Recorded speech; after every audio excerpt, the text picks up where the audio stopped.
No problem. Okay, thank you for being on this call, everybody globally. If you would like to pop in the chat where exactly you are from so that we can have a little squiz. It's always exciting. There seems to be a new country join us every single week when we have this call, Wednesday evenings in the US, Thursday mornings here in Australia. And today's topic is so important. It's about inflammation that we're going to be speaking in conjunction, of course, with frequency devices, that of Olylife, and our speaker, who won't have her camera on today, but the information will still be the same, is the amazing Stacey Marie. Stacey Marie is an absolute pro, not just with the human body, but also with these machines. She's been using them longer than most of us here in the West. Over 3 years now, has seen, in my opinion and in her opinion, absolute miracles. And she is such a phenomenal researcher and speaker. You're about to hear why I say that. And we enjoy you every week, Stace. And we also enjoy our resident call attendees. I know we've got some new faces on there today, and we're looking all over Australia here in the chat. Just let me run off a couple before I hand it over to you, Stace. USA, Oklahoma, New Zealand. USA again, Las Vegas, Melbourne, Toowoomba, Canada. Oh, Canadian in Bangkok. Miss Rena, welcome. Adelaide, Brisbane, USA, Melbourne, Mooloolala Valley in Sunshine Coast. I hope I didn't put any too many O's in that. Albury, Wodonga, Llewellyn, Perth, San Diego. I've been to the San Diego Zoo. I loved it. Ohio, and it goes on and on and on. So, with that said, as I said, welcome everybody. Take it away, amazing Stacey Marie. All right. Thank you, everybody, for being here. I appreciate you waiting while we got a little bit of a late start, but I was running my mouth. I just want to share that the reason that I'm so passionate about what I teach is because I'm seeing more and more and more inflammatory conditions across the board. I just got news today of yet another friend of mine that was diagnosed with cancer, and it's just like, wow, we got to do something, right? So I'm really happy to be here today talking to you about these incredible devices. For those of you who don't know my story, just a brief overview. I was medically injured in 2021. I had 2 pages of symptoms, several different diagnoses, and my body was just deteriorating. And frequency is what turned me around after 18 months of pure health. So that's how I came into this space.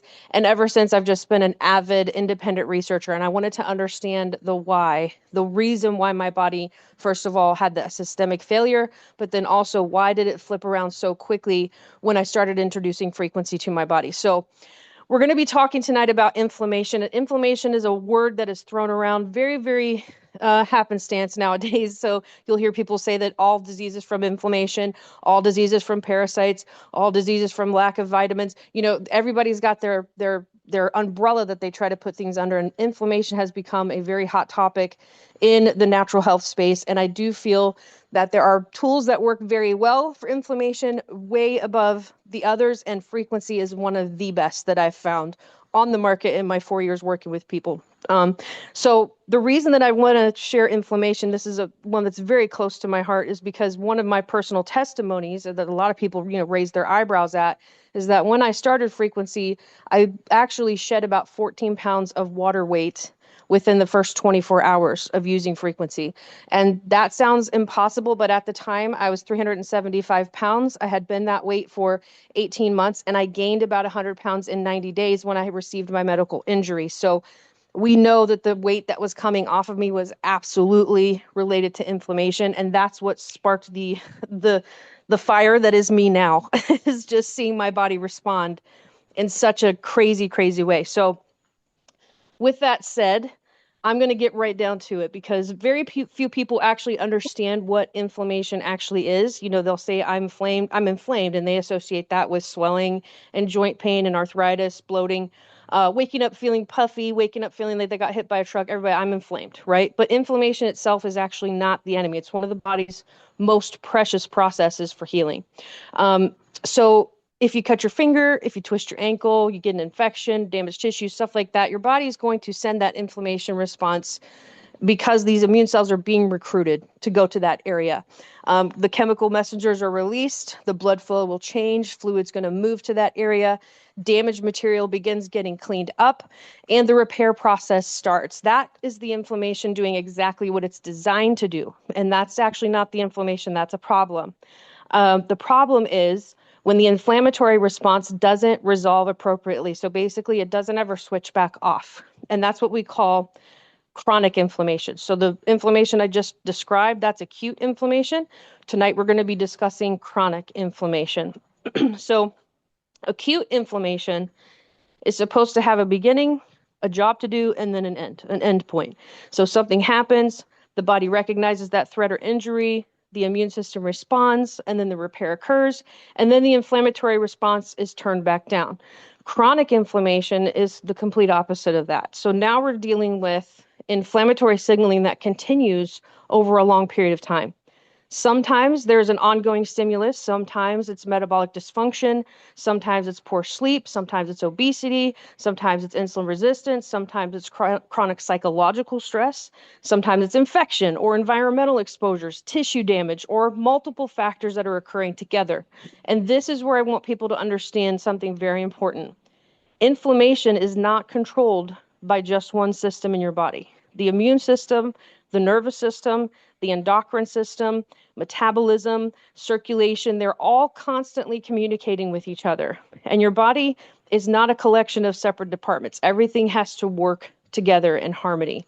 It is one big giant communication network. I think of the body as like a little city, and all the little different buildings are the processes of the body, and all the things in the city have to be running or the city goes dark, right? That's kind of how your body is.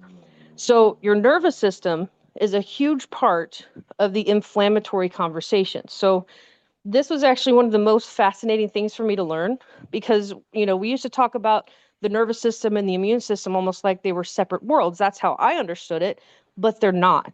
Your autonomic nervous system is involved in regulating things like your heartbeat, your blood pressure, your digestion, your respirations, your vascular tone, meaning how your blood vessels are opening and closing, and countless other automatic processes in the body that we probably don't even think about. And there's communication in both directions between the nervous system and the immune system.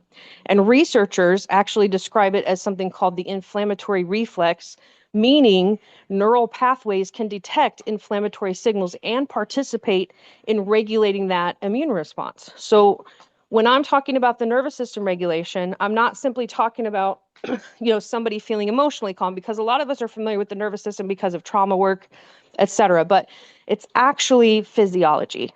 And your nervous system is continually receiving information about your internal and your external environment, and it's helping coordinate an appropriate response at all times. So what happens when the body is continually perceiving a stressor? So that's when the sympathetic nervous system is, or commonly called fight or flight, is engaged. And we do need that. So that system comes into play, like if somebody pulls out in front of you and you're driving, we don't want to just casually let that blow over. We want the adrenaline spike. We want the heart rate increase. We want to be more alert in those moments. And that is an incredible survival mechanism, but we're supposed to be able to move easily between those states, between activation, between recovery, activation, recovery. So your body's supposed to have a very smooth switch between those two processes. And the problem is that when somebody spends an enormous amount of time physiologically activated without enough recovery, you end up in what we call chronic inflammatory state. And the stress doesn't only mean emotional stress. Stress can mean poor sleep, chronic pain, your blood sugar going all over the place, nutritional deficiencies, overtraining, an infection that's hanging around that you can't get rid of, that your body's not clearing on its own, dehydration, not properly hydrating your cells, metabolic dysfunction, having a bad metabolism from a lifetime of eating chemical foods like so many of us have. Psychological trauma is a huge piece of it. A lot of us can relate to that. But then then all of that on top of the fact that we have environmental stressors. We're all working a bunch of hours every week. We're barely sleeping. We have kids running around. We have all the things, right? So all of those things compound and create chronic illness in a lot of people. Because The body doesn't compartmentalize these things the way that we do mentally. It actually has to respond to the total load of all of those stressors, and that creates a loop in the body. And that's where the inflammation and the nervous system dysregulation can start kind of feeding each other. So, stress physiology can influence inflammatory signaling. Then the inflammatory molecules can communicate back to the brain. Then pain itself becomes a stressor because now you just have a little bit of pain. Your body's going into that fight or flight. It's got a hair trigger at that point. So there's so many factors that can cause that to become a hair trigger. Poor sleep is another one. Blood sugar dysregulation, not eating the proper foods, digestive dysfunction. All of those things are like you have to zoom out and look at it as one big picture because they're all communicating with your body at all times. So that is why I don't believe that supporting chronic inflammation should only be about finding something that temporarily blocks the inflammatory response. So a lot of people be like, oh, you're inflamed, take an ibuprofen. I personally don't subscribe to that. I don't believe in that. And just for clarification, everything I'm teaching you tonight is physiology. If you have any questions about what I'm teaching and you need to refer to a physician, I suggest that you do. Before you try anything that I'm going to talk about tonight to support your body, always consult the physician. But what I'm teaching you is how the body actually operates so that you can understand what your body has perhaps been trying to tell you for many years, because this is when it all clicked for me. I didn't realize I had been chronically inflamed until that inflammation kicked it up 100 notches further than I was before. And then when I started to release that inflammation, how I felt, how my body felt, I was like, oh, is this how I'm supposed to feel? Is this how I'm not supposed to feel like I'm 90 years old when I get out of the bed and all of those things. And I was only, in my early 40s. So that's where everything started to click for me. And I'm like, I got to understand what's going on. I got to see what this is. And that's why I became obsessed with physiology. So I want to start asking the questions like, why does the body keep producing that signal? What environment are the cells operating in as a whole? What is your circulation doing? What is the metabolism doing? What is the nervous system doing? Is the body getting adequate recovery time between those systems? And that brings me to what we're here tonight to discuss is these wonderful PEMF devices that are life-changing. And now you're going to understand why. You've probably seen a lot of testimonials across Facebook and all the social medias, and a lot of times there's skepticism. I was very skeptical in the beginning too. Like, this sounds like a crock. This is just marketing. This is hype, until I tried it myself. And now I fully understand why we see the types of testimonials we see. So first of all, what exactly is PEMF? So PEMF stands for pulsed electromagnetic field, and we call it field therapy in this realm. So instead of thinking about PEMF as something that puts energy into you, which is a simple way to explain it, I want you to understand that living cells already operate in a very electrical environment. So think about it.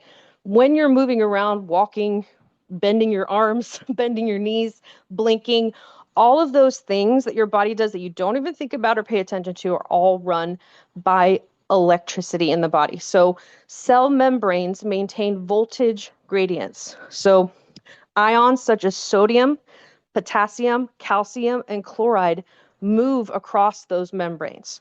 So the nerves communicate through changes in electrical potential of each cell. So muscles contract through electrochemical signaling. Your heart's electrical activity can literally be measured with an ECG, that is measuring the electricity of the heart. Your brain's electrical activity can be measured with an EEG.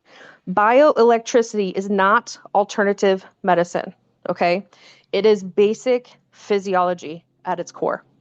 PEMF exposes your tissue to changing electromagnetic fields. Those fields can interact with electrically responsive biological systems.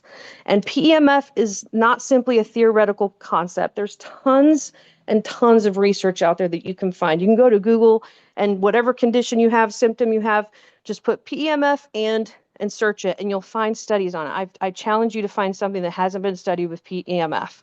It's really, really incredible. And what it demonstrates is that electromagnetic fields can have very clinically meaningful biological effects under those defined conditions. So if you're a study person and you want to see the real raw data, I encourage you to look it up. It is fascinating. I'm still fascinated years later. So, and I'm still learning new stuff that it's supportive of years later.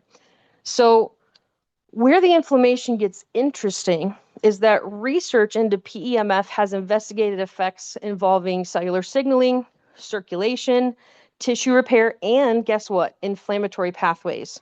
So I'm not explaining this tonight as PEMF kills inflammation. That's not what I'm claiming. That is way too simplistic for me anyway, but I'm explaining it as providing a physical stimulus that biological tissue knows how to respond to. And that distinction is very important because we're not trying to force the immune system to stop doing its job. We're interested in whether we can support the conditions in which the body regulates itself more effectively. So, honing in on those little switches and making sure everything's operating. Well-oiled machine is what I like to call it. And that is completely different than other philosophies you may have heard of. So I want you to think about the cell membrane that I mentioned. And one of the easiest ways that I explain this is to remember that every cell has a membrane. That membrane isn't just a plastic holding, this plastic bag holding the cell all together. It's incredibly active. So the cell membrane has receptors and ion channels and transport proteins and electrical gradients, okay? And chemical signals constantly crossing or interacting with that membrane is what the electricity and the voltage is in the body. Calcium signaling alone participates in the muscle contraction, the nerve transmission, mitochondrial activity, and enormous numbers of intracellular processes. I mean, I could go on for hours about this, really, I could. So when the researchers investigate these electromagnetic stimulation therapies, one area of major interest is how the electromagnetic fields influence the cellular signaling and the membrane associated processes. And that gives us a much more realistic mechanism than simply saying PEMF gives your cells energy. It's actually a lot more complicated than that. So then I want to touch on your circulation. So inflamed tissue, it also has a vascular component. And the blood delivers oxygen and nutrients, as we know, and the blood and lymphatic circulation participate in moving immune cells, metabolic products, and other cellular debris. So supporting healthy circulation matters to your tissue recovery.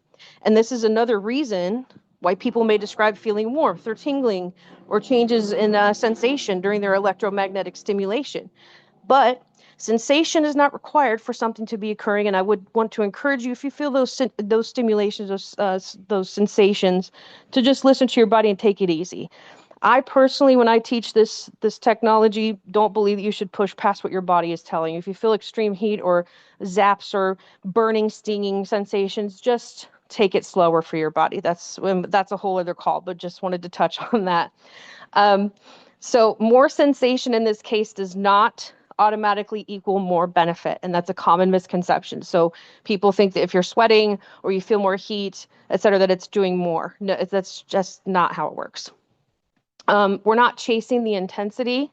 We're looking for an appropriate biological stimulus for your body, and every body is different. So why do I care so much about the nervous system response when I'm teaching these devices?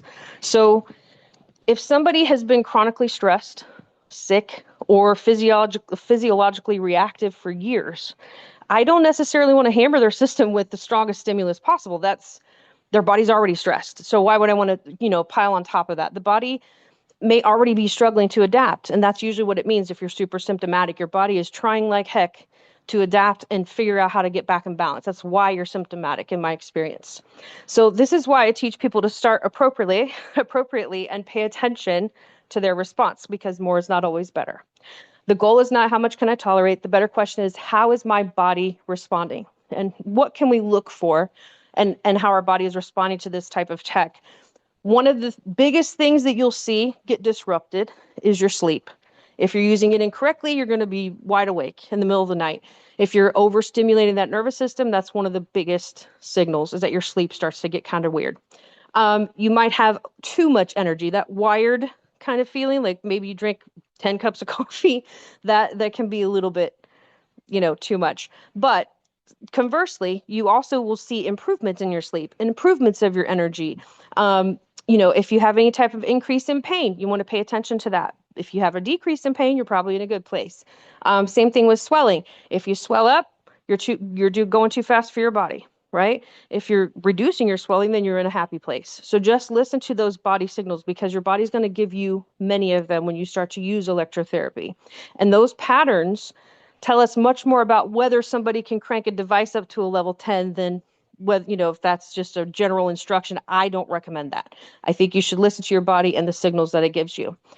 So let's talk a little bit about the terahertz frequency that is coupled with the PEMF in these devices. So terahertz is another non-ionizing frequency, and it is a little bit different than standard PEMF. So PEMF basically replicates the Earth's pulse. So the electrical current we're supposed to be getting when we're barefoot outside, when we're outside near the waterfalls, all of that. That bioelectrical field that we're supposed to get from the Earth, that's closer to PEMF. Terahertz is a different waveform, and it gets into the much tinier places in the body. So tiny little microscopic capillaries that we can't see, nano-sized molecules. It's going to get everywhere in the body.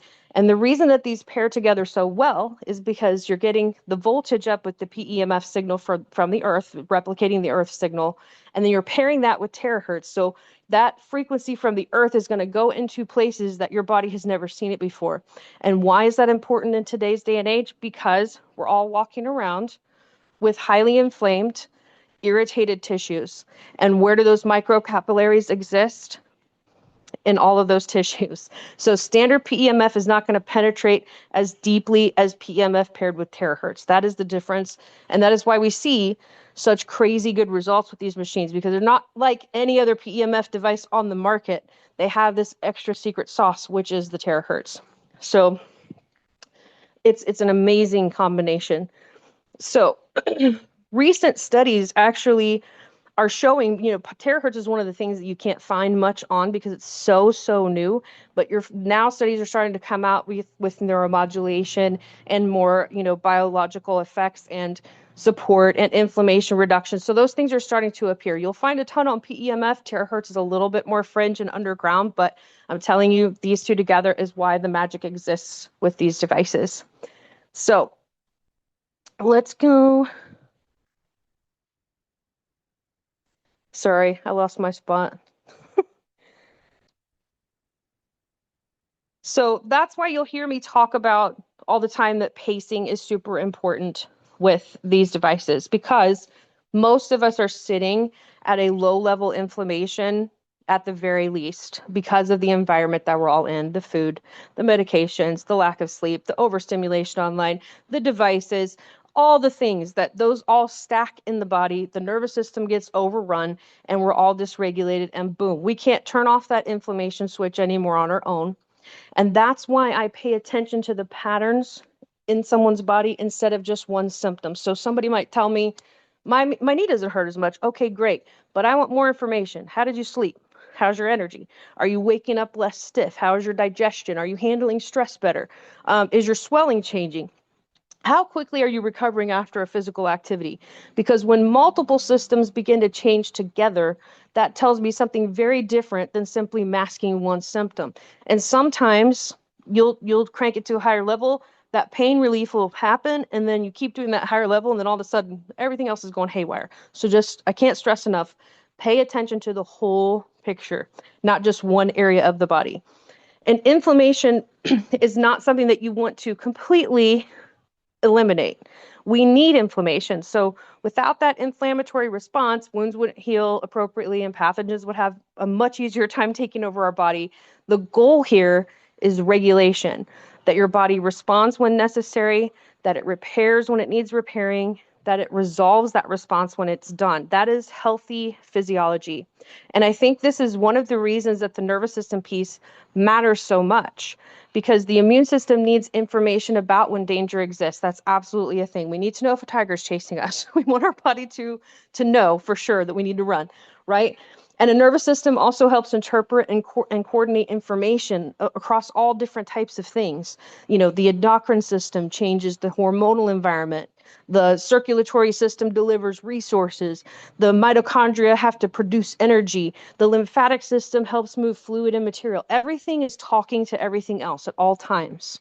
And that's why I want you thinking about the P90 in a particular way. That's why I started teaching these classes, so that you understand that, yeah, okay, it's great. We see these amazing results, but why? Why are we seeing these great results? And so I want you thinking about the P90 in this framework. Don't think that the P90 is going to remove inflammation, okay? Think of it this way. You're giving the body a physical stimulus and then observing how your body's regulatory systems respond. And that is different for every single person. It's a much more scientifically responsible way to do things, especially when we're talking about our health. And it also explains why two people can respond completely differently. I've heard people that are like, I did a level 10 and I feel great, and I've always done a level 10. Then I have people that did a level 1 the full time and they're sick for days. So we have to really tune in and listen to our bodies, because your starting physiology is not identical to anyone else's physiology.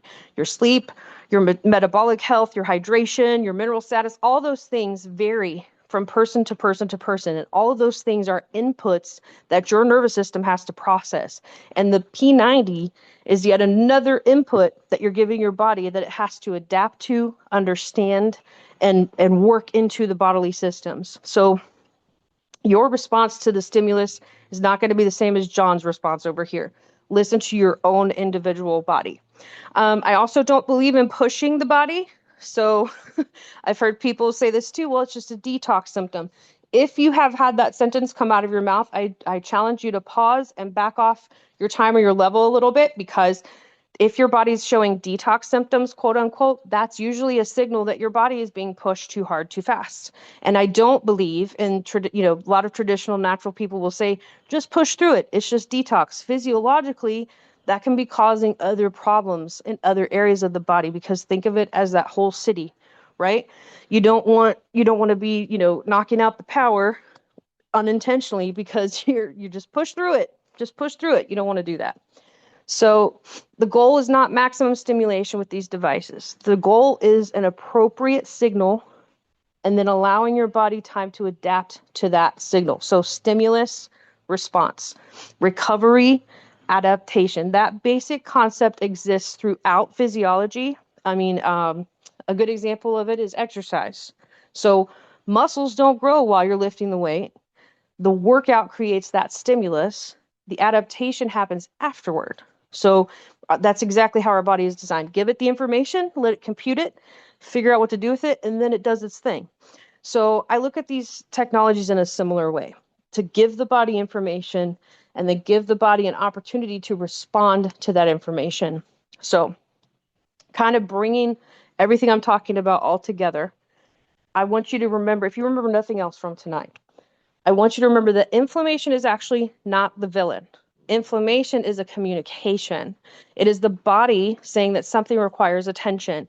And chronic inflammation tells us that somewhere in your system, the signal isn't resolving normally, or the stimulus generating that signal has not gone away. Perhaps you just don't have enough voltage to handle the signal that you're constantly exposed to. For example, I had a complete systemic failure of my nervous system. A lot of my symptoms were neurological. So I had tremors, I had speech aphasia, I had migraines with aura. At one point, they thought I was having seizures. All these things were all a huge signal that my electrical system was just misfiring. It wasn't communicating with the rest of my body the way it should. It was trying to, but it was hitting roadblocks. Why? Because I was inflamed. And chronic inflammation tells me that somewhere in the system, the signal is just not resolving like it should. So the nervous system and the immune system have to communicate with each other coherently, cohesively. Metabolism influences inflammation, sleep influences inflammation, stress influences inflammation, circulation, cellular signaling. So it's multiple facets and multiple things that can get you into that chronically inflamed state. So my approach isn't simply, how do we shut the inflammation down, but how do we mute it? And that seems to be how a lot of old practices worked, right? You just want to turn the symptom off. But I am more interested in what is causing the symptom. We call it root cause, right? I want to know what's the mechanism that's making all of this other stuff happen downstream. How do we create a physiological environment where the body can regulate that inflammatory response appropriately once again, because it's supposed to. It's a natural design. That's how our body is supposed to work. And that's why the technologies like PEMF interest me so much. And that's why the emerging research into terahertz is really fascinating, because we're learning more and more about the fact that biology doesn't respond only to chemicals. So it's not just drugs, it's not just supplements. In fact, the nervous system operates everything else. So why haven't we been supplementing electricity, right?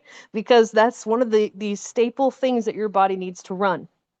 It's it responds to electrical signals, electromagnetic fields, mechanical forces, light, temperature, pressure, and countless other forms of physical information. So why isn't electricity part of the conversation? I'm here to tell you it should be. It should be at the front of the line, because we are electrical first and we are chemical second.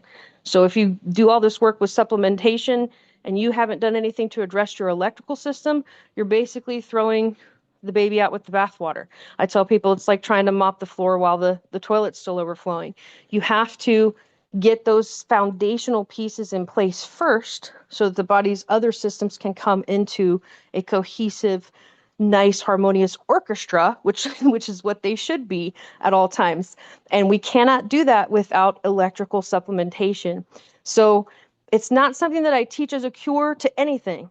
When I teach about the P90, I'm teaching you that this is a foundational support. Your house cannot stand without a solid foundation. Your body is the house.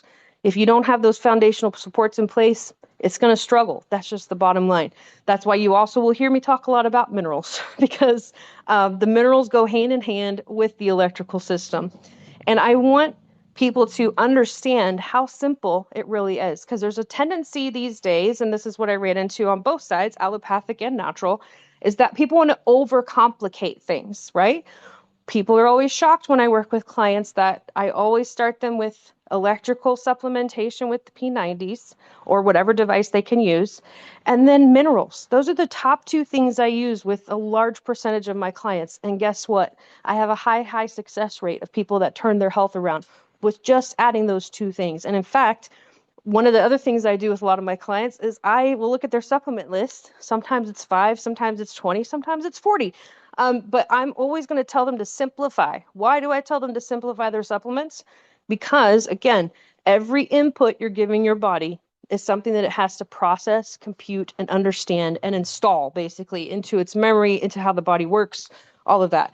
So if you're giving it 40 inputs a day, chaos. It's going to be internal chaos inside your body. So if you have never heard of this technology, this is the first time you've ever watched a call of mine, thank you for listening. I really appreciate it. This is something I'm super passionate about. I'm going to cover different health issues every week now going forward and explain to you how electrical support supports those conditions. This is not a claim of being a cure. And again, anything I've discussed today, you have to consult with your physician if you have any questions or worried about it being a therapy that's appropriate for you. Always consult with a physician first. And that concludes my TED Talk for today. And then also, I do welcome questions. I like to do little mini consults with you guys. So if you've been struggling with your devices, if you have questions or if you've seen conflicting information somewhere else, I'm happy to clarify and answer those questions for you. I haven't even been looking at the chat, so I don't know if there's anything in there, Tracey. Well, I'm not sure because I have been sitting here Usually, I take lots of notes, and I can see lots of people taking notes, and that's so cool. I love seeing that, and usually I do too. But this morning, I thought I'm going to try this because I really want to mention this too. I know Yes. we're talking inflammation and a little tip on or a recognition of some of the things Stacey said. The good news is your body doesn't want to be inflamed. Give it the tools No. and it will sort itself out. And so that's so exciting that we can come to that conclusion. But these little guys I want to mention for one great reason, and that is there's a week left, less than a week left Yep. to get yourself one of these. So I thought I would use that on the call and as making a point, but then I just lost myself. Well, that kind of happens when you use those goggles. I don't know what it is. Every time I use my Galaxy, I'm like, I could take a nap. It relaxes me so much. But yeah, that's an incredible set of tech right there. actually ordered an additional pair just in case they don't do a remake of them. And I want to encourage people that are listening right now, if you've heard that they are coming out with a new version, we don't know that for sure yet. We don't know that for sure yet. Sometimes companies phase out really good products. It happens because they have some other vision for the future, and it may be something totally different. So, if you've ever been eyeballing these little goggles, I say get them because they're excellent. Yes, one day I think we're going to be looking back and saying, "Oh, they were so cheap. I wished I bought three." Yeah, that Um, too. So that's another thing too. The price point that if they do bring out a new model, the price point will definitely not be 550 US. That's not going to happen again. yeah, that much we do know. So, yes, we do have some people with their hand up. So let's pop straight over to Gilbert and then we'll give everybody a chance to ask any questions in the chat while we listen to a few members. Welcome, Gilbert. Hi, thanks for having me. Thanks for doing this, guys. I really appreciate it. Um, so I don't know if you remember a couple of weeks ago, I was asking one of my friend's daughters she's on the spectrum, and Yeah. you said you charge water. Yes. So just found a caveat to that. She has epilepsy. Would Hmm. that would that would the charged water affect her in any way? I would personally be comfortable with it. I mean, of course, they should consult with their physician, but I would be comfortable with it. Why? Because the amount of hydration that's it's going to increase in the body, and when you open those cells up, because the more hydrated the cells are, the more they accept all the things that are good for them, the nutrients, the oxygen, and all of it. So I personally think it would be great. Also, the kids that are on the spectrum, they tend to have a lot of those things hanging around in their tissues. They're usually in at least a low level state of inflammation, and a lot of their issues are related to toxin load in the body. And the charged water is incredibly good at clearing a lot of those things out of the tissues and taking a lot of that burden off of their immune system. So I have seen in the past that I've worked with people that have had seizure issues, and those resolve with getting those tissues cleared out. So again, they need to consult with their physician, but if it was my child, absolutely I would try it. Okay, and should they bathe in the water too? Because I just assuming. It's all helpful because that's like the lowest amount of frequency you could give someone was with the charged water, right? It's not a huge stimulating electrical, it's not like being connected to a P90 or blowing a wand directly on yourself. It's a very low level. It's just taking the frequency through the body through the water, but it's a very, very low signal. So it's not anything that's going to be detrimental, in my opinion, to the electrical system. I have not seen it, and I've worked with lots of people. In fact, I started with wands, so I have a lot of experience with the wands themselves and the charged water too. I appreciate that. Thank you very much. Thank you, You're Gilbert. welcome. Thank you for everything you do. And next is Laurie Yeah, or hi. Laurie. Yep, I'm here. I have a question. It's actually a colleague of mine. She was using the device earlier today on a guy that has some health conditions, one of those Hmm. being diabetes and Hmm. very minimal. He doesn't feel a lot in his feet, and she had him on one, and he ended up getting a burn on his heel, but he also had like a bandage around his toes when he had his feet on the plates. Can you possibly like conjecture or come up with any reason why that could have happened to him?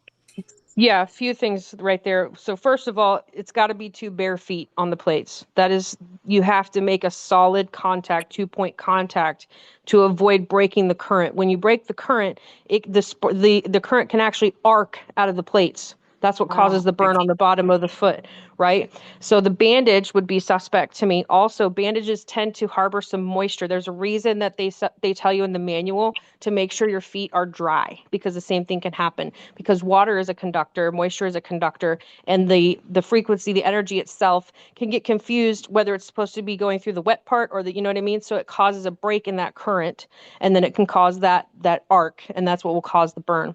So yeah, super important, guys. Don't ever put your feet on it with socks or a bandage or nothing like that because again, you have to have two solid flat feet on there or two solid flat hands if you're using your hands. And no, don't move around because the same thing can happen. Thanks, Stace. Thank you, Laurie. Sorry to hear that. He really has to look after that burn as a Yep. diabetic. That is Yep. like really important that that doesn't go from bad to worse. Yep. My Um, guess is the bandage is the culprit there. I've never seen anyone get burned who didn't improperly have an improper connection to the plate. And I also know that it's more common with the P90 base model than the plus for that to happen. But again, I can't stress enough, you got to have completely bare skin touching both plates. Thanks, Jace. And over to Adele, and I'll come back to the chat in a second. Thank you, guys. They're flying in. Hello, I am so happy to be here live. I am a huge fan of both of you and of Olylife. My question is, Stacey, I haven't heard you talk about which machines are appropriate to use with people with metal in their bodies. A really Mhm. good friend, retired physician, has two hips, two knees, and a plate in her neck. And she's not willing to do the P90 plus, which is fine. But is there anything else that she could think about? You know, that's a touchy subject. I mean, compliance says absolutely not. Nobody with metal in their body can use it. I tell anyone that's considering it when they have implants to always consult with the physician, but I'll just tell you anecdotally what I've witnessed in clients. Okay. Okay. So I have stubborn clients that don't follow, they don't go by the grain, they don't follow rules. Right. They don't, you know what I mean? Like they're like me. They're like, I'm I going to do. try it all. And a lot of the crunchy people will do this, right? We'll try, we get a little tincture, we'll try it on 10 things. You know, we don't use it for the thing it's for. We're trying it, you know, we're a little bit experimental that way, right? Yes, So exactly. I've worked with all different types of clients that have implants that saw the benefits I was getting from the tech and just said, you know what? I want to try it and I just want to see if it works. I've had dozens and dozens and dozens of people who have had zero issues with any type of internal implants. Okay. This is anecdotal. Consult your physician. This is not medical advice. Um, then there have been a couple that I had one that emailed me last week. I think she had a rod in her fibia or tibia. I can't remember exactly. And she immediately felt heat when she got on the plate. And she was asking me, should I push through it? I said, absolutely not. If your body's telling you that's a no-go. That's a no-go. We got to figure something else out, right? So she's going to attempt to use the wand. Now, the wand, again, it can be moved around a lot, and you're not going to be stagnating and putting the energy in one spot the whole time. So for me, I think the most reasonable approach to somebody with implants, if they're not willing to put their feet right directly on there, which I understand why a lot of people wouldn't, I think the Yep. wand is the safest attempt at that. Now, the company says absolutely not, but I know that people listening to this call maybe also may not be rule followers like some of my clients. Um, but at the very least, the least amount of worry would be charged water. So I Okay. would let her try the charged water, whatever she's trying to figure out, if you know if it's going to benefit her and support her body in a better way. Have her monitor that. If it's pain, if it's sleep, if it's anxiety, whatever that is, just give her some charged water to try and see if she even has a positive response. And then at that point, she can decide what she wants to do based on that. Now, the cool thing about the wand is you can just blow the feet. So you can blow the bottoms of the feet on the cool setting. It doesn't heat anything up, but that frequency is still going to travel through the whole body. It's not as powerful as the P90, but it's still beneficial, right? Because increasing that voltage in the entire body, no matter what, is beneficial. Why? Because it takes a huge payload off the immune system. And when you take a payload off the immune system, the inflammation relaxes, the tissues relax, the detox pathways open, the oxygen's getting where it needs to go. I mean, it's a beautiful cascade effect that happens. So again, always consult with a physician. Olylife says absolutely not, but I know that people don't follow rules and they're going to experiment because everybody's desperate to feel better. So that's my two Yep. cents. Great. Thank you so much. The only thing that we are absolutely definite that we can't experiment with is the little motors inside the body. Hey, Stace. Yeah, no pacemakers, absolutely not. That's one that I won't mess with at all. Just in case somebody's listening and thinks, oh, she says that we can be naughty, so let's all go be No, naughty. no. Electronic implants, totally different thing because they actually have their own little electromagnetic fields that can be directly talked to, you know, with the frequency, right? That's like putting a cattle prod up to it pretty much. You don't want to do that. I will say this, that I've worked with physicians that have, you know, patients that have the like pain stimulators and nerve stimulators and stuff like that. And they have told me this, I've talked to actual physicians that work with this. They've said that if the device can be switched off, so like a vagus nerve stimulator, pain stimulator, if it has an off function, then they're comfortable typically with that. But again, always consult your physician if you have any of these types of electronic implants. Thanks, Stace. And over to Sonia. Hi guys, can you hear me? Yep. Yes. Okay. But you can't see me because I won't let you. So my question is, I have a friend who has post-polio. She's dealt with polio issues her whole life. And now that she's an adult plus, it's post-polio. Mhm. What little I understand about it is she has to conserve her energy. I don't know if it has to do with muscles, doesn't really matter, maybe. I don't know if Mhm. I can introduce the P90 Plus to her or any of the equipment. Yeah, absolutely. So post polio, that's basically right there. It's showing you that the body never switched back out of that inflammatory response. That's what chronic illness Okay. is. So yeah, electrical support is very beneficial for someone in that state. Yeah, it's a support. It's not a cure, but it's a support so that her cells can function better, her electrical system can function better, those neurons can fire better and potentially reduce that inflammatory response over time. Okay. Great. Thank you. I was concerned about letting her try mine when mine comes in, so that will be helpful. Thank you. Oh, you're very welcome. Stacey. Sorry. Yes, and low and slow. Low and slow. Now, somebody's been chronically ill for years and years and decades, I won't start them at full time. I'll do a level one for like 10 minutes and then we'll Oh, kind of monitor it and see how they do. Yeah, I don't do full time. Anybody that's listening that's a rep or you're wanting to learn about this tech, maybe it's your first time. If you have been chronically ill for a long period of time, just assume that your body's going to be a little bit more sensitive to this type of stimulation, and just play it safe because your body's been under enough stress for a long time. No need to try to push it forward. We're in a marathon, not a sprint. And so just take it easy. Take her easy. You're not going to lose anything by starting slow. You're going to get a lot of information back that way. great. I'm glad you reminded me. Thank you. You're welcome. Yep. Thanks, Sonia. Come back on a call in the next few weeks and tell us how your friend went. We always love to hear the results, not just the questions, you guys. Will Um, do. Thank you. And next is Susan, and then I'll pop over to the chat, Stace, and we'll run through those. Sounds good. Hi, there we go. Hi. I have two quick questions, if I may. Sure. These are two dear friends. One has chronic Lyme's for over 20 Mm-hmm. years Mm-hmm. and a lot of pain. She's dealt with, umpteen doctors and holistic methods and, of course, Mm-hmm. thousands of dollars because insurance doesn't cover Lyme's. Right. And now I think she said that rheumatoid arthritis has settled in her hands. She's just in a lot Yep. of pain. All of her, this is just miserable for her. Yep. So So is it how is your I'm wanting to what's your question? introduce this to her. I'm wanting to Right. introduce this to her. I'm thinking the P90 Plus would be a good place to start. But I wanted to get your opinion if you think some of these devices might be able to help her. Right. Did you by any chance catch the parasite call last week?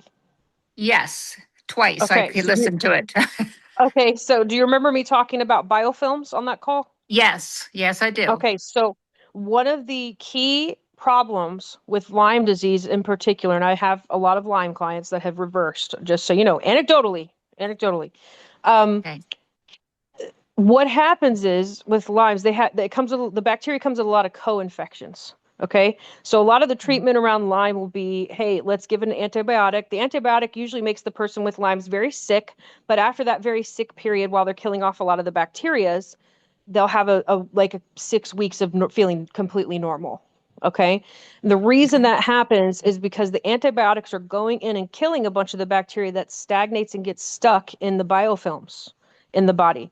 The problem is it doesn't kill all of it because the biofilms are riddled with those co-infections and bacteria in a Lyme disease person. So Where the P90 supports Lyme disease the best, in my opinion, is the fact that when you get the person's voltage up high enough, their body naturally starts to release those biofilms, which is where a lot of those Lyme co-infections hang around. Okay. So the reason that she's so symptomatic and that she's having so much trouble and now it's settling into her joint stuff is because her body's constantly trying to get those co-infections out, but it can't, the immune system can't see them any longer because it hides them in the biofilms. The immune system actually builds the biofilms and puts stuff in there that it can't figure out on its own. Right. So once you Okay. raise the voltage up and give those cells that resource again, and they have more power and they can do their job, then the biofilms start to naturally release. And I've seen this repeat at least 100 times in clients.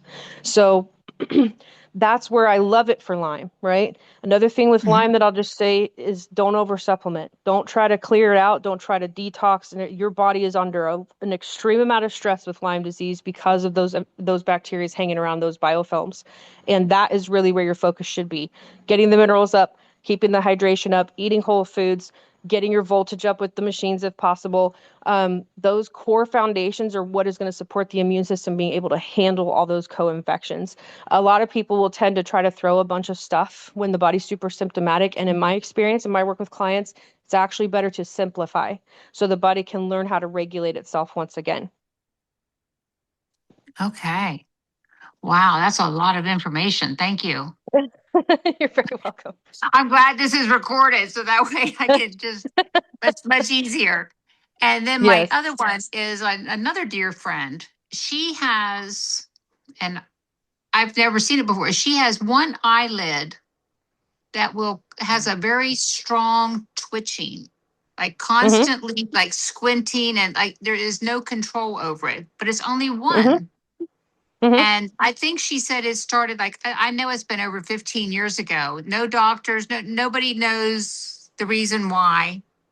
She's been to again umpteen holistic and medical and everything, and there's nobody can do anything or even give her a reason. It's another electrical misfire. So when you have a Hmm. twitch or I had them all over my body. I had them everywhere. I had like little pulses in my legs and little pulses in my arms, just randomly. I had fingers that would literally like kind of jump out of form and I mean craziness, right? That's all electrical system related. And yes, it Okay. can favor one side of the body more than the other. It makes perfect sense that it's only happening on one side. So what I would do with her is increase her minerals, make sure she's getting plenty of minerals, and then also add voltage via the goggles or a wand or a P90. Any of those can help with the electrical misfires. Now, it may take some time because it's obviously been trying to fire properly this whole time. That's what causes the Right. twitch. But once it gets enough voltage capacity in the cells, and then those neuro pathways start to reroute and understand their job again, a lot of the times the twitches will subside. Okay. All right. Well, I hear you mention the minerals a lot. Mm-hmm. Is there like a magic number of like how many, I don't know if they're measured by milligrams or I don't know how they're measured, but is there a certain It's not amount? It's not really a number. It's not really a dose. It's a type. So you want to look for desalinated ionic minerals. So desalinated means they take out a lot of the sodium that's in them. You don't want to overdo. I mean, a lot of trace minerals have the full sodium in it. That's kind of dangerous because if you're already not clearing well because you're chronically ill, it can cause a lot of kidney stones. So I don't like a lot of sodium in my trace minerals. So that's number one. Ionic means it's already charged and broken down, so your body doesn't have to process it, digest it, anything. It jumps immediately into the cell. So look for ionic desalinated minerals. Those are the best kind. Okay. You are wonderful. Thank you so Oh, thank much. you. Thank you. I appreciate your question. Thank you, Bye. Susan. And again, we would like to hear how you go with both of your dear friends there. Yes. Erlene, right, would it be a problem using a P90 if we have macular degeneration, or would the eye goggles help? No, you can use both. Either one is fine. There's no contraindications on that condition. Yep. We suggest both always. You can't get enough. Okay.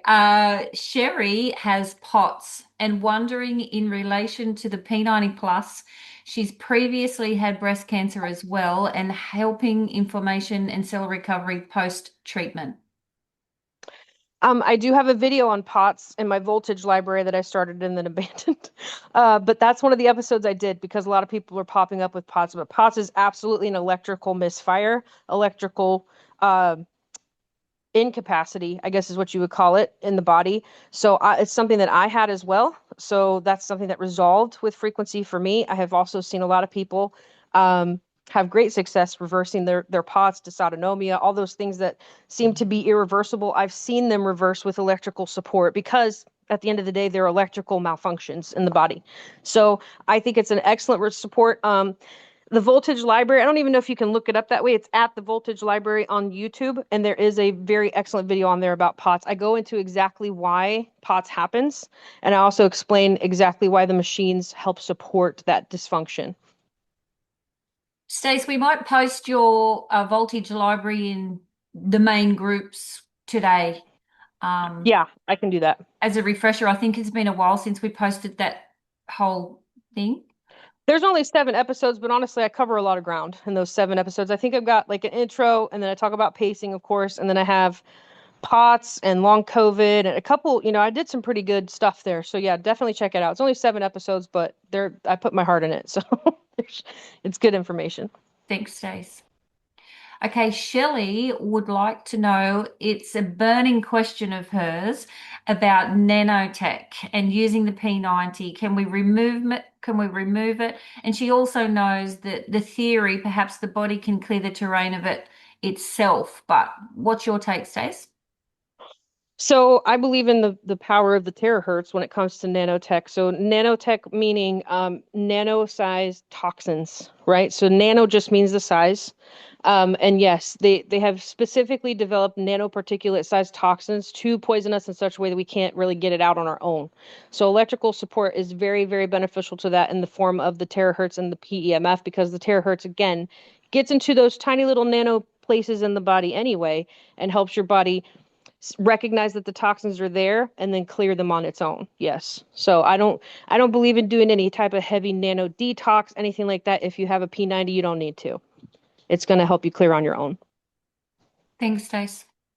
And Earlene says that her doctor didn't know anything about PEMF and terahertz. And so here's the funny thing. Isn't it crazy that doctors don't do a section in their studies? Well, I think they don't do nutrition and they don't do PEMF or terahertz as part of their schooling, and which makes these calls, not just the calls, but the company and us being a part of the company is the movement. We are a movement that we've found ourselves and we're executing ourselves, and that's how bloody cool we are. Hey, Stace. Yeah, I will say this. If you want to get a true doctor's opinion on electrical therapies, talk to a chiropractor or talk to a neurologist. They will know what electrotherapy is. They'll know. Yeah, cool. Okay, Jan, August 31st is the last day to get the G1 and the Barmer Air correct. And here in Australia, it doesn't end midnight on the last day of the month. It's a little bit early, right, Stace? Yeah, so you got to watch your time in the back office for those of you that are reps watching. Make sure you're watching that clock run out because you have to have it in at 11:59 on Malaysian time. And you can't if it's midnight, you're too late. If it rolls over to the first, you're too late. Perfect, thank you. Now, Adele is touching on metallic joint replacements. I think we've covered that. So that may have been you questioning earlier, Adele. My friend has a titanium hip joint shot in Afghanistan. He uses the P90 Plus at level 11. Whoa. And loves it. Woo. It doesn't cause any negative issue with his implant. If anything, he said it gives him light stroking feeling. I'd like him to go down. What do you think there, Stace? I'd like him to go down too, because the thing about the energy that people need to understand too is that every time you give your body that energetic signal, it takes that information, it learns how to run off that new energy source, and then it stacks. The next time you do an energy supplementation, it's going to take in the new energy and then stack again. So if you're doing that level for a long time, you could cause downstream effects. I don't personally believe there's any reason to be on an 11. I just don't. Especially since I know the health of most people these days, right? A perfectly healthy brand new, immune system with no toxins, whatever, sure, they could do the higher levels. This machine is actually manufactured in an Asian country, and they have a much better health report than a lot of other countries out there. So they're basing all of their stuff off of that base of health. We have to think about it as a larger picture, which is a lot of countries don't have that base health that the Asians do. So just take it easy.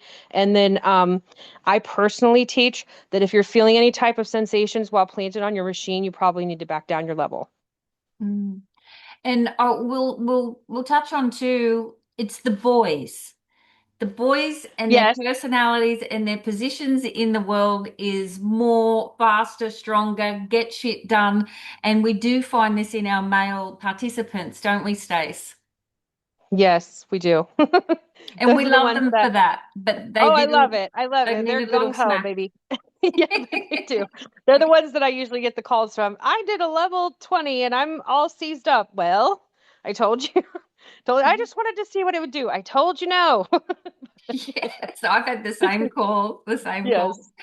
Yes. Is there a maximum of charged water you can drink a day per day? Not in my experience. No, your body adapts to it. So it's pretty cool stuff.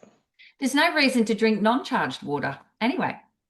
Is there, Right. Yeah, Stace? I would switch to all charged water. If you got a wand, charge your water, baby. Charge your pets' water, charge your soups. Do it all. It's excellent for you. Yes. Okay, going down.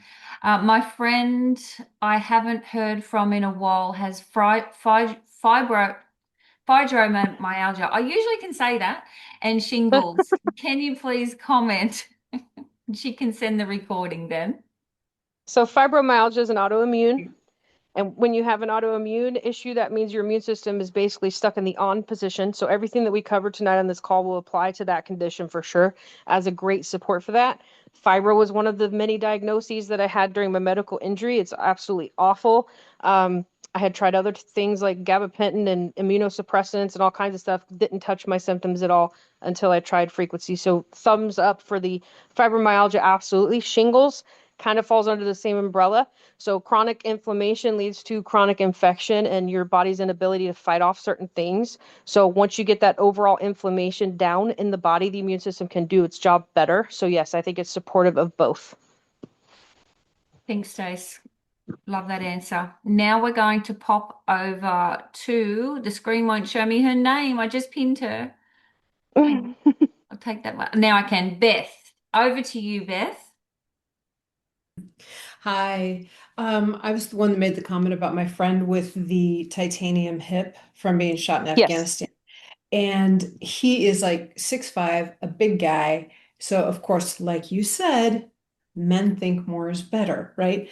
But today he made an interesting comment, and that's why I wanted to ask or bring this up today with Stacey.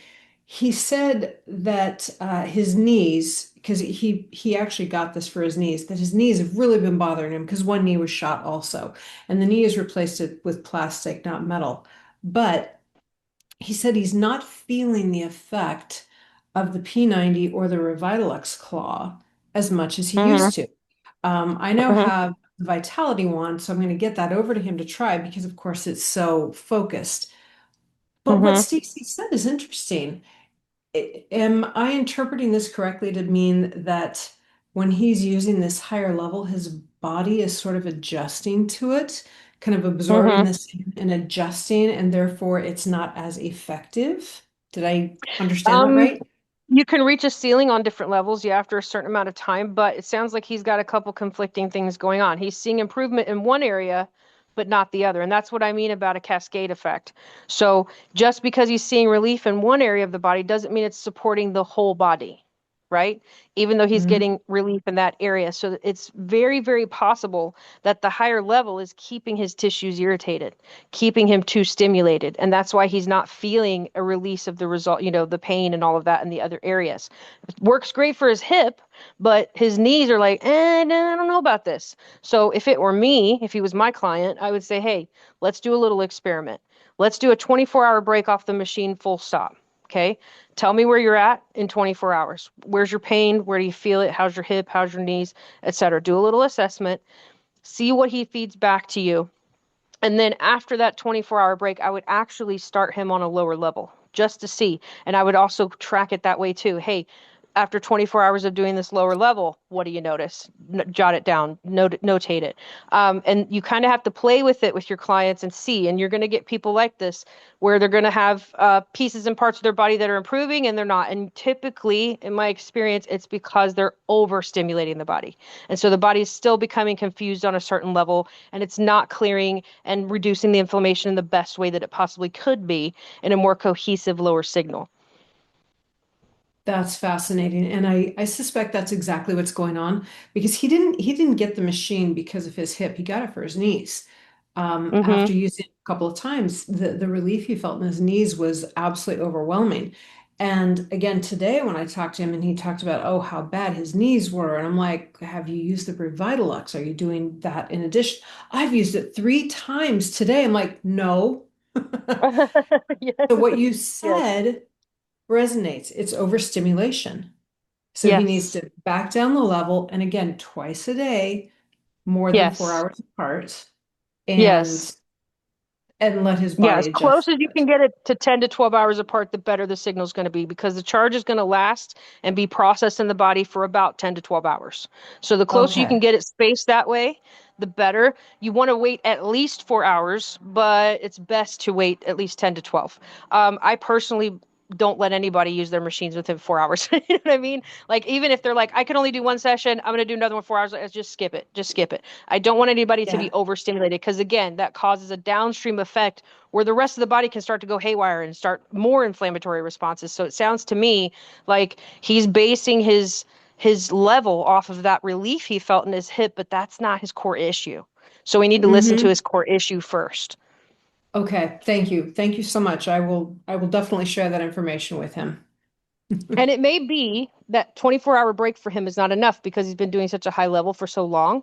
So he may even need up to like a 72-hour break to see if it calms down. And what he would want to monitor during that break is his pain level. So for me, if his pain level comes down and it relaxes in the first 24 hours, I would be very encouraged and I would say, hey, you know what? Let's do another 24-hour break and see where your pain's at after that, because that will tell you that's exactly what was happening, that he was overstimulating. And now his body is having time to adapt to all the energy and information that it was getting.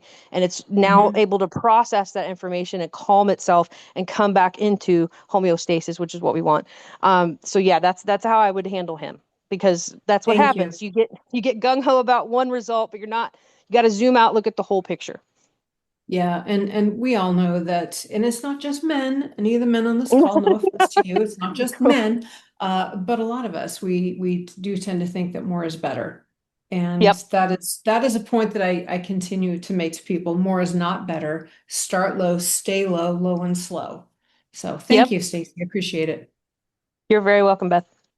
Beth, could I mention as well, and assumptions not great to have, but particularly when there can be PTSD things, and nervous system issues, you have to be really careful not to put the body into fight or flight as well.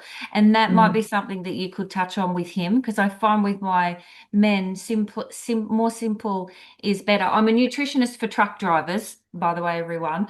So most of my clients are men too. So I talk to them about you do not want to put your nervous system into fight or flight, which can then go into all of that PTSD things, which may be relevant for your friend coming from Thank you. Afghanistan. Yeah. You don't want to Yeah, upset his nervous mental system health. tone.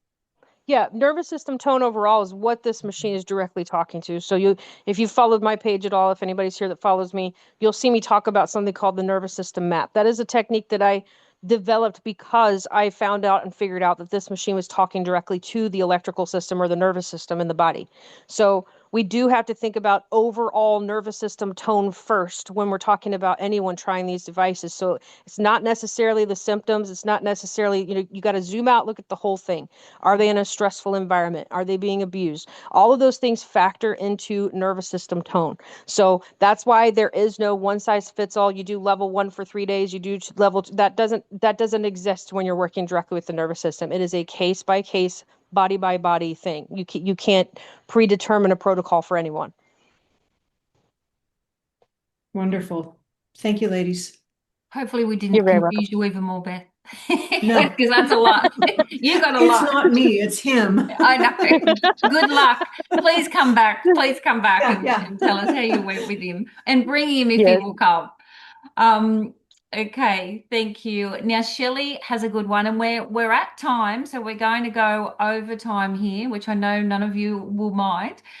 Shelley's mum, because of an injury, her feet can't lay flat on P90. So is she better Mhm. off using just the ball of her foot or switch over to her hands? I would do hands just to avoid any injuries. If she can't get her foot mostly flat, you have every chance of breaking that connection, and I wouldn't want her to get hurt. So I would do hands instead or a wand. Wand's even better than hands if you ask me, especially when somebody can't put their feet flat. Perfect. Thanks. Thanks, Cheryl. I hope that helps. Keisha has an interesting one. She has purchased she's purchased the P90 Plus, but Hmm. on the instructions, it says that she cannot use the beauty wand if you've had an eye surgery, which she has had. She's disappointed. What is your suggestion? Well, my first question would be how recent was the surgery? I'm pretty sure, to my understanding, and you have to understand that in the manuals, it's a little bit of broken English, so you kind of have to fill in the gaps here and there. But you're not supposed to use any of the frequency devices if you've had a recent surgery. Now, it depends on the type of surgery you had. If you had a lens replacement, if you do you have an electrical stimulator in your eye? I'm not sure. But general surgery, usually if it's fully healed and it's been a long time since you've had it, I would be comfortable with it. Now, I also have rule breakers that get their surgeries and immediately, hop onto their machines and they heal a lot better than they would have normally. I have seen many orthopedic surgeon go, what the heck? What are you doing? How did your bone heal so fast? So I think that the manual itself is referring to like open wounds. It doesn't want you to do anything with open wounds, fresh stitches, anything like that, because it's increasing the circulation potential of bleeding, etc. So that's the way that I understand it. I could be wrong, but depending on the type of surgery you have, I can't speak to like if you had a lens replacement, stuff like that. I would just do your research and see why that potentially could be in the manual. I personally haven't run into an issue with any of that in my clients. So I think you just have to use your best judgment. And again, consult a physician if you're not sure. Okay, thank you. Good luck with that one. Let's go five more, and we're way over time. So five more quick ones. Jan would like to know. She has a customer with diabetes 2. Is the P90 Plus okay, or any other devices? And how would you explain that these machines would help? So somebody with diabetes, they probably have they may have neuropathy. So you always have to be careful with anybody with neuropathy. I always start people with neuropathy super low, low and slow, of course. And it's supportive of the body's entire system, as we discussed on this call tonight. So you're not only relieving, helping increase the circulation, increase the oxygenation to the cells, increase nutrient delivery to the cells. You're also increasing the electrical capacity of every cell in the body. And when the electrical capacity of every cell in the body is increased, every cell in the body can do a better job. So it's extremely supportive across the board in that down to the tiny microscopic pieces of your body that nobody even thinks about. It's going to get in there and get things boogieing like they should be. Love that. Thank you, Stace. Now, I've missed a couple of questions. I wanted to find the real good ones just to finish the call. And Sandy has an interesting one. A leaking breast implant. Any problems with using the P90 Plus, Stace? I personally, with a leaking breast implant, that's a little bit touchy. That's got to come out. Yeah, that's got to get out of there. I wouldn't be comfortable with increasing the circulation and transporting those toxins potentially all over the body into microscopic areas they're not even in yet. So in that situation, I would not feel comfortable. No, they need to explant like yesterday. That's not good. Yeah, I agree. Okay, Kirsty Irwin. I have someone who has myocarditis, pericarditis, scarred heart. Can you Mhm. explain how frequency can help her, please? So with those types of heart conditions, you definitely want to consult with a physician first. But I do have a few clients that have those conditions because I work with a lot of vaccine injury. So, and as many of you know, the COVID vaccines are known for myocarditis, pericarditis type of thing. So when those conditions happen, the heart itself develops scar tissue around it. Now, if you research PEMF, you will find that one of the things that is really good at supporting the body is the removal of scar tissue, excess tissue in the body. And that's been proven in studies and notated over time. So again, always low and slow. If the problem is with myocarditis and pericarditis, you usually have to go super slow, super, super duper slow. Why? Because you're giving a direct electrical stimulus to a body that that's running on the heart, which is electrical, which is struggling.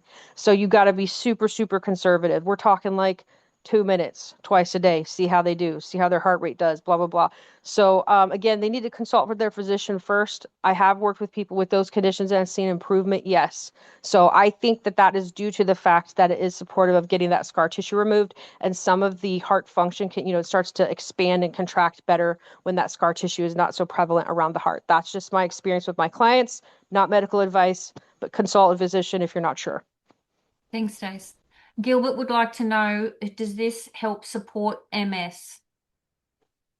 Yeah, so you probably are sick of me hearing that. The next person I was supposed to see was an MS specialist at OSU before I discovered frequency. I had 46 T2 flares on my brain. 46 lesions. I had the neurological symptoms. I had the bear hug around the chest. I had the dragging bag of sand right leg. I had speech aphasia. I had a whole bunch of symptoms that were pointing to MS, including the lesions on the brain.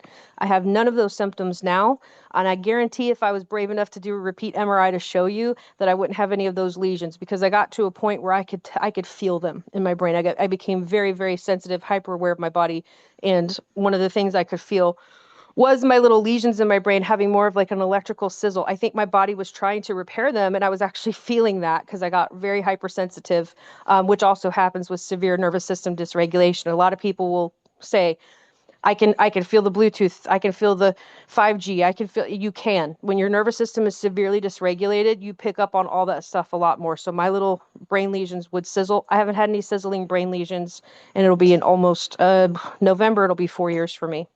So it's been an incredible experience. So, and I've also worked with, I don't know if Mandy's on the call tonight, but one of my biggest success stories is someone who is one of the rarest cases in the entire world, because she was diagnosed with not only lupus, but after her vaccine injury, she got MS too. So it's very, very rare to be diagnosed with those two conditions at the same time. She's like 1 in 16 in the world, and we have helped her get back to health. She's living a normal life. So So I cool. think it's very possible. So cool. Thank you, Gilbert. EWC. Now, I don't know if you're following the chat, Stace, but I cannot get my vocabulary around this one. Staphylococcus, urus, folic. I don't know. I can't find it. I can't find it. Hey, I just want to say, while we still have a few minutes, anybody that I don't get to your question, put it in our group. Because when I'm sitting here at night and I'm doing what people call doom scrolling, I'm usually looking for stuff on Facebook to teach and help people. That's my hobby. Okay. So if there's a question that you've asked in the chat tonight, put it in the group. If I'm able to answer it in the group publicly, I will. If not, I will message you and I'll answer it for you. Okay. Thank you, Stace. So it's right at the bottom. Go to the bottom of the chat, Stace, if you can. Oh, I know so you're Steph. on. Yeah, Steph. So Oh, yes. Steph. Yeah. Steph, Yep. I can say Steph. Yeah, Staphylococcus. That's the long aureus. Yeah.